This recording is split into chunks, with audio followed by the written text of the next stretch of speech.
Hello and welcome, I'm Thomas Porteous and you're watching NewsX World. Let's take a look at some of the top stories.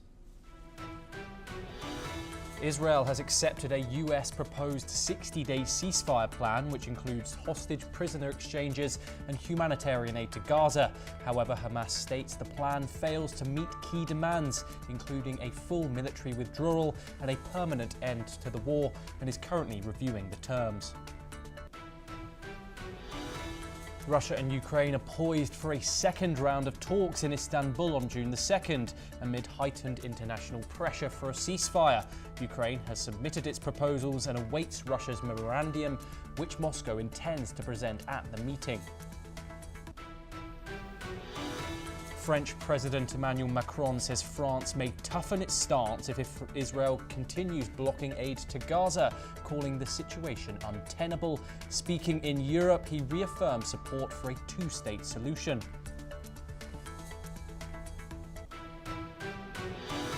The 22nd Shangri-La dialogue commences in Singapore, gathering defence leaders from 47 nations to address escalating geopolitical strains. Key issues include China's assertiveness, the ongoing Russia-Ukraine conflict, and US tariff impacts on Asia.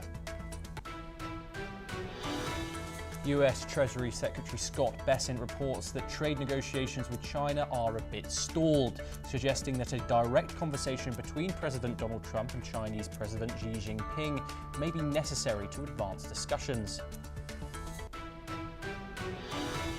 British comedian Russell Brand denies all 5 criminal charges of rape and sexual assault dating back over 2 decades. He enters a not guilty plea in a London court as the high-profile case moves forward. A British man faces grievous bodily harm charges after a car slammed into crowds of people during Liverpool's Premier League victory parade, injuring nearly 80. Paul Doyle is accused of 7 offences, including dangerous driving. A deadly rock slide at a quarry in West Java, Indonesia, kills at least 10 and injures 6 more, with more feared still trapped. Rescuers are racing to clear the rubble as search efforts continue in Cirebon.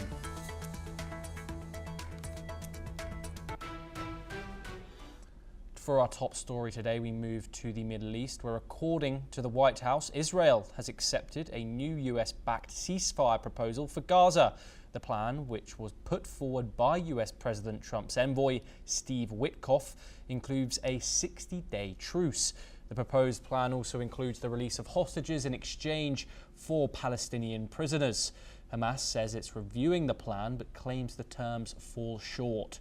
No guarantee of a permanent ceasefire, troop withdrawal or full aid access. Meanwhile, French President Emmanuel Macron warned that Europe may toughen its position against Israel if aid blockades continue. He said France could even consider sanctions if there's no humanitarian response soon. At the same time, the UN Agency for Palestinian Refugees says it has had enough aid to feed 200,000 people for a month, but supplies remain stuck just hours away from Gaza. According to reports, Gaza's last functioning hospital in the north has now shut down. Staff at the Al-Awada hospital were forced to evacuate. Its director says there's now no one left to provide crucial medical care. We're now joined by our guest, Jordan Cope, who is a Middle East affairs expert located in Frankfurt, Germany. Thank you very much for joining us. Jordan, Israel has obviously put forward this 60-day truce, but there is no permanent ceasefire put forward. Is Israel serious about peace? I think this question is incredibly misguided, if I may add. First and foremost, there are over 50 hostages still left in the Gaza Strip. This current ceasefire is overwhelmingly in favor of Hamas's demands. Israel is simply asking for 10 of its living hostages to be returned back, 18 of those who are deceased to be returned back to Israel, while Hamas, on the other hand, will be, for lack of a better term, freeing 1,111 prisoners, 125 of them who have life sentences and are some of the worst terrorists known to mankind. It's unbelievable that people would frame this as pro-Israel. Israel is simply trying to get its citizens back. That's what any country would do. And going back to some of the coverage initially, I would like to add that whatever President Macron might say right now, he's a hypocrite of the highest order. First and foremost, he's still in charge of colonies around the world, whether it be French Guiana over 5,000 miles away. And yet he claims that Israel doesn't have a right to protect its affairs on its immediate borders. He's a hypocrite of the highest order. He's an embarrassment to France.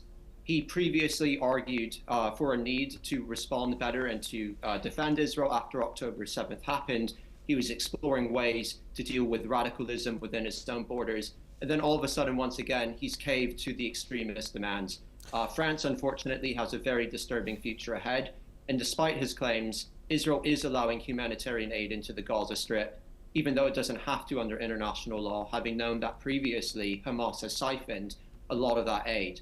And the aid cooperation efforts between the United States and Israel right now have been received with quite a bit of success.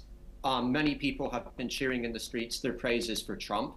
These efforts have been coordinated with Israel. And also at the same time, every now and then, you do hear some pedestrians every now and then going off about Hamas and its persecuting role. Jordan, Macron obviously isn't the only one to now speak to increase pressure on Israel. You've had a number of European nations, along with Canada now, voice their concern, particularly about the aid blockage and the obstructions that aid is facing in getting to the Gaza Strip. Obviously, you also have humanitarian agencies that have been voicing concerns for months. The UN humanitarian agency, the OCHA, says Gaza is the hungriest place on earth and 100% of people are at risk of famine. When we see these images of skeletal-looking children and constant misery of the Gaza Strip, do you not think it's a fair response for, critics would say, do you not think it's a fair response for people to raise their concerns, particularly obviously about the civilians in the Gaza Strip? I would like to raise, when it comes to these European countries, much of their leadership is part of this liberal to leftist world order aligned movement. And the unfortunate reality is it was this exact movement that radicalized the Gaza Strip, that ultimately gave hundreds of millions of dollars of their own taxpayers' money towards UNRWA, which has produced more and more terrorists over time, which has caused extremism to proliferate throughout the Gaza Strip, for support for Hamas to proliferate, to justify the killing of innocent Jews, whether it be in the Gaza Strip or around the world. And so this international order has been part of the problem now for decades. They've literally invested in the conflict with their own taxpayers' money. Now, regarding the civilians and suffering of Palestinians, it's no doubt that in every war, civilians do suffer. As a matter of fact, according to the United Nations, 90% of all casualties in modern day urban warfare are actually those of civilians. The reality of the matter is that Israel has performed so impressively in terms of preserving civilian life that even with Hamas's numbers, it's estimated that it's about 50% combatant casualties to 50% civilian casualties. Every civilian casualty, of course, is a tragedy in and of its own right, but war is not something where the results are ultimately going to be something favorable. And so in regards to aid coming in and Palestinian suffering, the UN also, part of this international world order, claimed that 14,000 Palestinian children were to die within 2 days. And that official who made that statement was blatantly false. And one has to question whether the shooting of 2 Jews in Washington, D.C. within that same week was provoked by that misinformation, which continues to perpetuate throughout major media outlets. Jordan, there's obviously many conflicting statements about the amount of civilian casualties in Gaza, so I just want to reiterate that to the audience.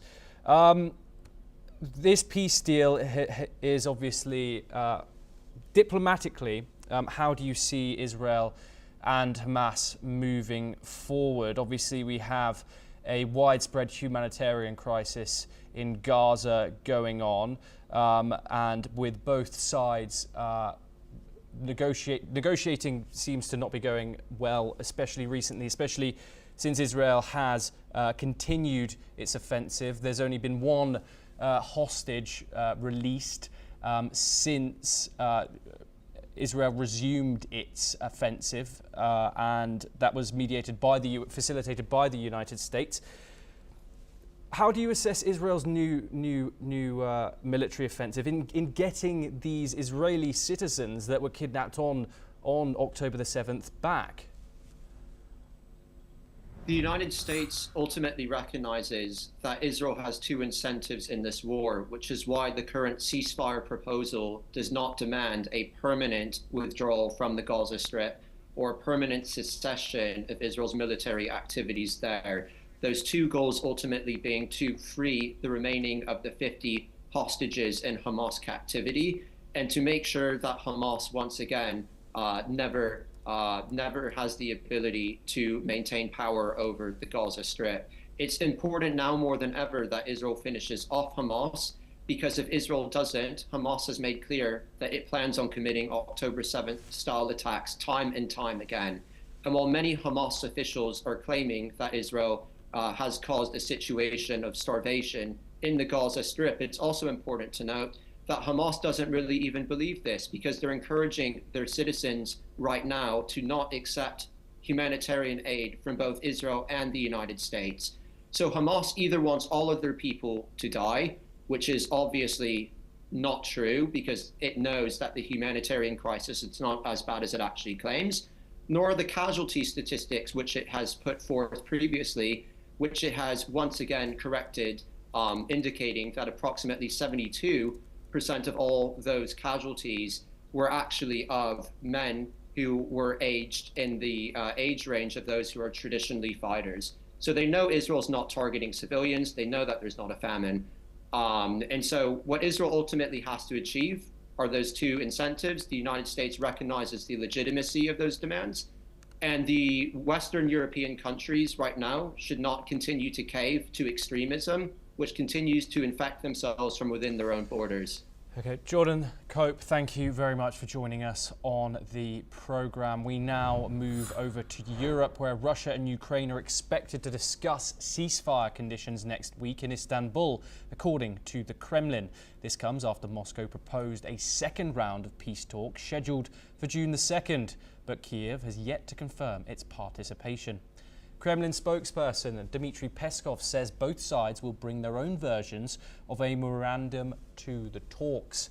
However, Ukrainian Foreign Minister Andriy Sybiha insists Kiev first wants to see a document outlining Russia's proposals before sending a delegation.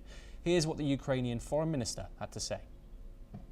Україна за результатами попередньої зустрічі в Стамбулі вже передала російській стороні своє бачення подальших кроків, своє бачення щодо подальших наших мирних зусиль, зокрема щодо параметрів майбутнього перемир'я.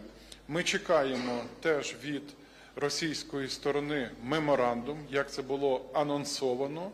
Ми чекаємо його завчасно, для того, щоб наступна зустріч, яка планується, була субстантивною і предметною. Важливо отримати завчасно документ для того, щоб делегація, яка відбуде, мала повноваження для обговорення відповідних позицій. Дякую.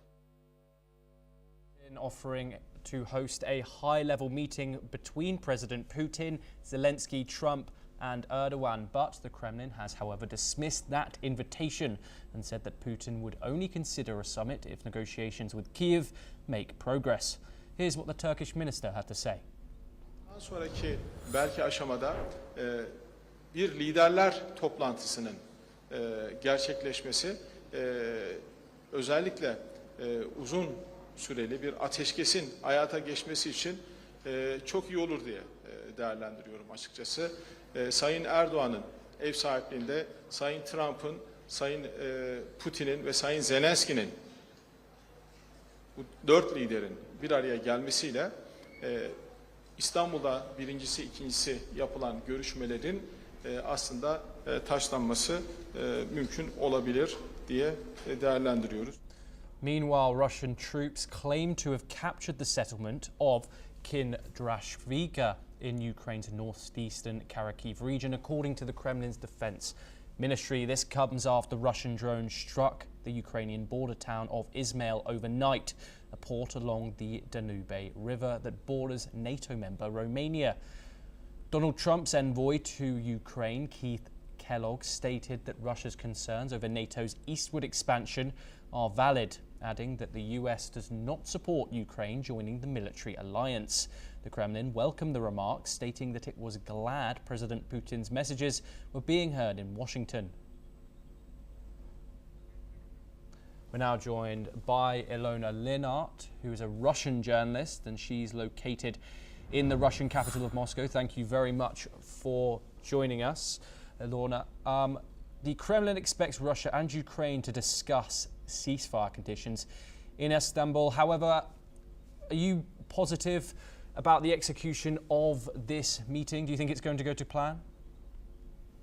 Well, yeah, first of all, thank you for the invitation. And yes, as you said, I'm a Russian journalist and news anchor, but I will speak about the situation today as a maximum neutral observer. Well, despite on the peace talks, I don't think the Russian-Ukraine conflict will end in the nearest future. I mean, today is obviously that Ukraine is not ready to accept Russian proposal and refuse from their territories, and Russia is not ready to offer other terms. So it's completely like a dead end. Well, the best scenario we might count on is withdrawal conflict to the latent phase with no obvious civil victims. Well, plus some independent authorities are sure that for Europe it's much better to support actually conflict in Ukraine because it's kind of hold back Russia. We might hear many times like NATO countries says that they should be better prepared for the future war with Russia, so we can't regret this version, unfortunately.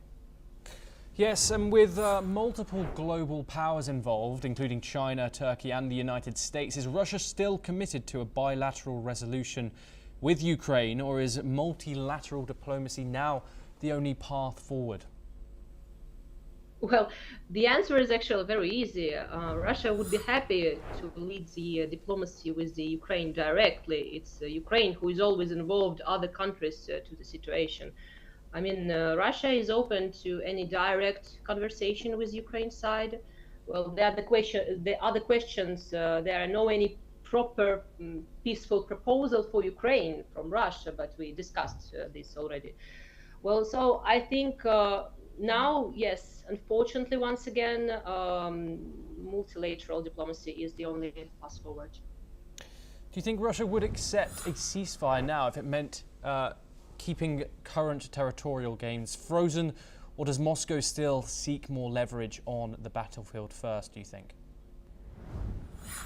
Shortly, almost 100% no, because of any conflict frozen. It's not the problem solution. This is it. No, okay. What would a ceasefire on US-backed terms look like from Russia's point of view? A military pause or a strategic loss?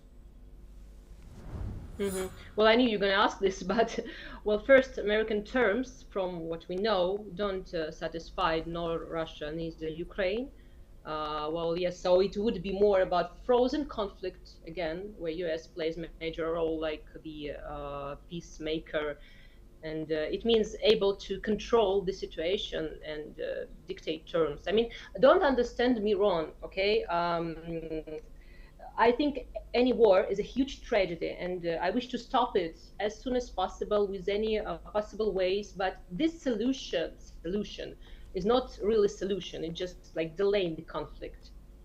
Ilona, which of Vladimir Putin's actions mean that he is committed to stopping this war? We obviously saw it was possible that there could have been a direct meeting with President Zelensky and President Putin. We then saw Vladimir Putin not show up, or supposedly not show up for some matter of another. What evidence is there that Russia is committed to ending this war? Honestly, I can't answer this question because all I know is Russia always wants to stop the civil victims, but now it seems like it's no chance for this.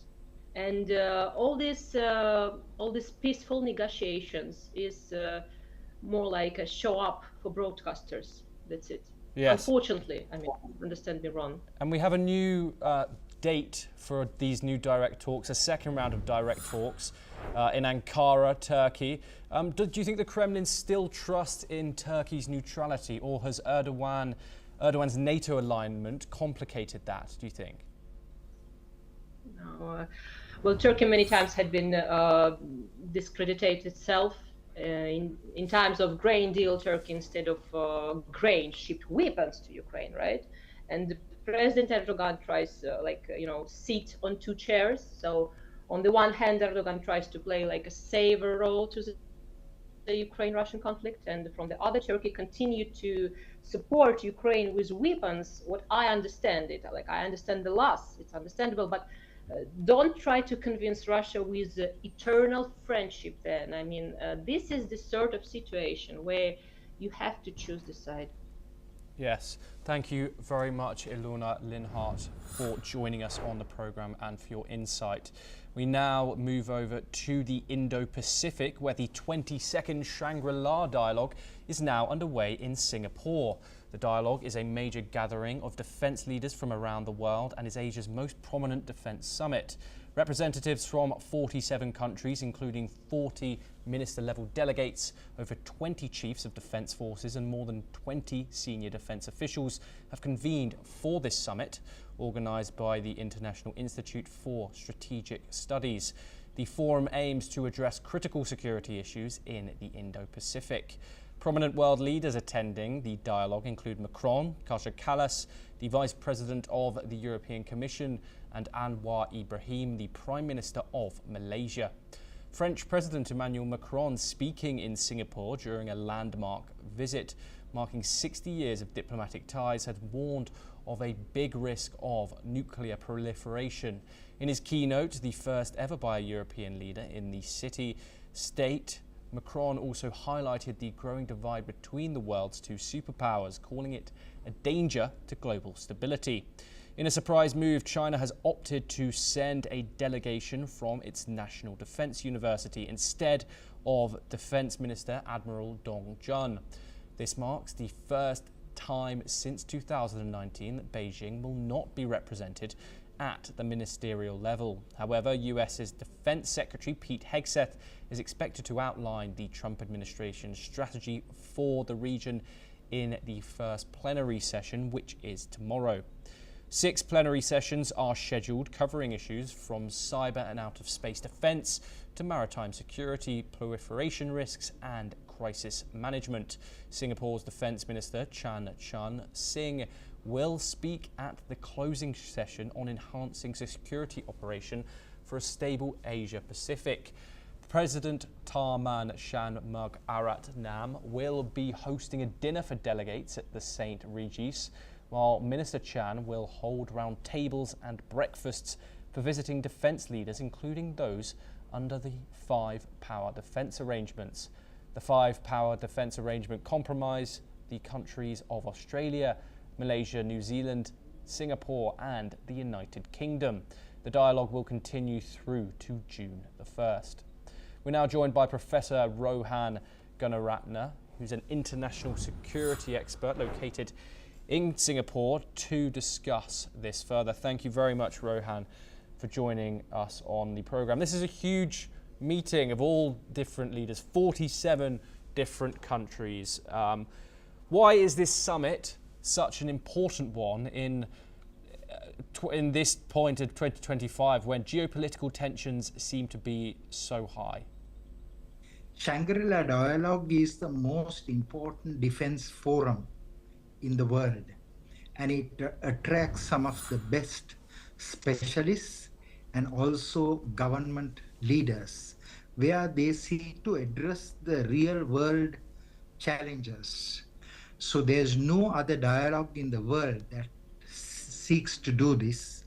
And that is why over the years, Shangri-La dialogue has become the centerpiece of defense discussions at the highest level of government.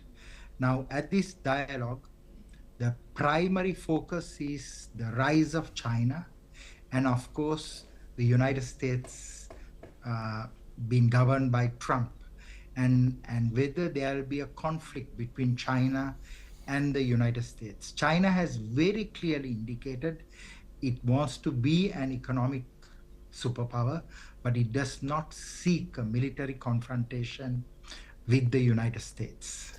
Yes, and Professor Gunaratne, let's go through some of the countries attending today. You've mentioned China, and it's only sent a university delegation. What type of message is this going to send to the rest of the countries who have sent high-level delegations? I mean, we have some top leaders at this. It is for the first time the Chinese have done that, and it is a reflection of the current state of relations between the United States and China. It is no reflection on the part of the prestige of the Shangri-La dialogue. So what is important is for the US leaders to recognize what has happened and to work with the Chinese, because today the world has come to a point where it is a multipolar world, and the United States in particular should recognize that there are other emerging powers, and the importance of all countries working together to build a stable and a secure planet. Professor Gunaratne, you have two European powerhouses here, one being President Macron of France, and then you've got the top EU diplomat of Kaja Kallas there in attendance. One of the biggest critiquers of European defence spending has been Donald Trump. What kind of a message is Europe sending in sending these two very, very high-level diplomats, and obviously Macron, who is the French president? President Macron has given a very clear message that Europe will be strong, will be powerful, and Europe in many ways will replace what Europe was before, when the United States steadfastly backed Europe. So the European countries have decided to become another powerhouse, so that the Russians or any other country, any other power bloc will not be able to challenge Europe. So we will see in the foreseeable future Europe also emerging as a major military power. And of course, France, Britain, these are the two main countries that will lead that effort in Europe. Yes, and Professor, let's finish with the United States. We are expecting an address from US Defense Secretary Pete Hegseth. Do you think it will continue the Trump administration's obvious tough line on China? What do you think the rhetoric he is going to push in his speech? Certainly the US Defense Secretary will articulate exactly Trump's position. Trump doesn't want any of his staff to say anything else.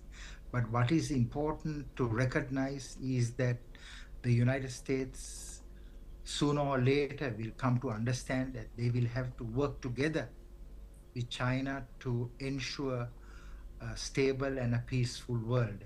So I believe that this dialogue in Singapore will also enlighten and will give a new perspective to the American delegation, and they will communicate that to President Trump. Professor Rohan Gunaratne, thank you very much for your insight and joining us on the programme. Well, that's all we have time for, and we will continue to bring you more news updates from around the world. Thank you.